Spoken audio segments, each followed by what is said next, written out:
नमस्कार बच्चों, आज मैं फिर आपके लिए लेके आई हूँ चतुर्भुज की रचना भाग 2।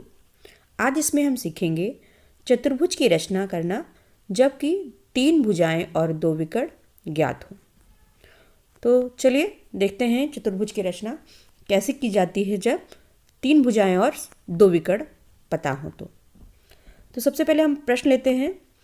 चतुर्भुज ABCD की रचना करना जबकि AB 3.8 centimetre, BC 3 centimetre, AD 2.3 centimetre, AC 4.5 centimetre और BD 3.8 सेंटीमीटर है।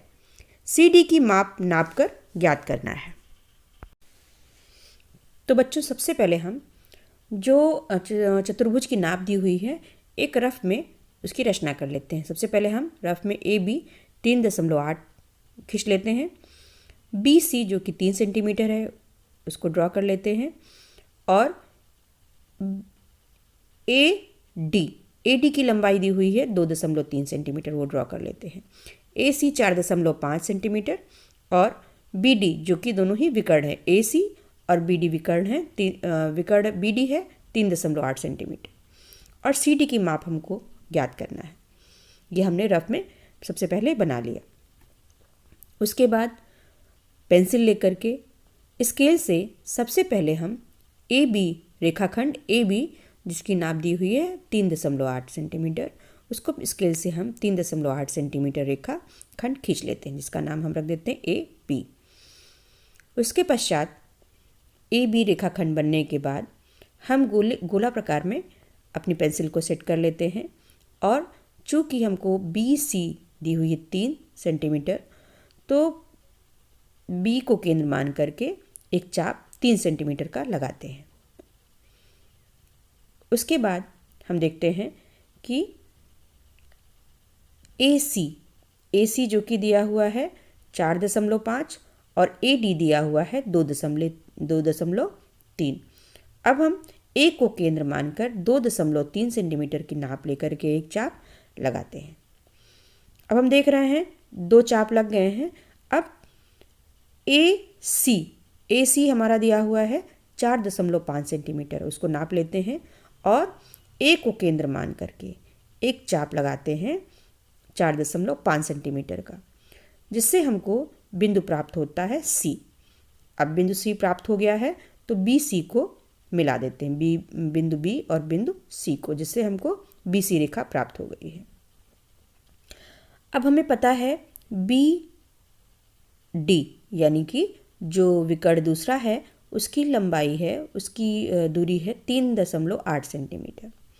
अब B को केंद्र मान करके एक चाप लगाते हैं 3.8 सेंटीमीटर का, जिससे हमको बिंदु D प्राप्त हो जाता है।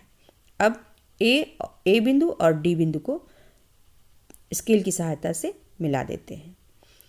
हमारे पास अब 3 भुजाएं प्राप्त हो गई हैं और 2 विकर्ण जो कि दिया है वो भी प्राप्त हो गया है।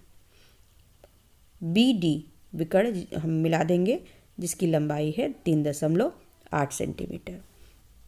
यहाँ पर AD की लंबाई मुझसे गलती से 3.8 लिख गई थी जो कि 2.3 सेंटीमीटर है, उसको रब करके मैं लिख ले रही हूँ 2.3 सेंटीमीटर AD। अब हमको भुजा AD BC और AB ज्ञात हो गई है, हमको भुजा DC की लंबाई ज्ञात करनी है। तो बिंदु D और बिंदु C को जब हम मिला देंगे तो हमको रेखा DC या फिर CD प्राप्त हो जाती है, जिसकी लंबाई हम स्केल से नापते हैं तो 2.9 सेंटीमीटर की आती है। अब BC की लंबाई हमारे पास 3 सेंटीमीटर था, वो हम लिख लेते हैं। AC जो विकर्ण हमें पहले से ज्ञात था, AC की लंबाई जो थी वो 4.5 सेंटीमीटर थी, उसको हम A बिंदु और C बिंदु को मिला लेते हैं तो देखते हैं इसकी लंबाई 4.5 सेंटीमीटर है। कार से चतुर्भुज ABCD हमको ज्ञात हो गया। AB की लंबाई 3.8, BC की लंबाई 3 सेंटीमीटर, DC जो कि हमें नहीं ज्ञात थी 2.9 सेंटीमीटर और AD 2.3 सेंटीमीटर तथा दोनों विकर्ण हमको प्राप्त हो गए। अब कॉपी में हम जिस प्रकार से हमने चतुर्भुज की रचना की है, रचना के चरण लिखकर जिस प्रकार से क्रमबद्ध रूप में हमने रचना की है उसको लिख लेंगे। आज के लिए इतना ही। धन्यवाद।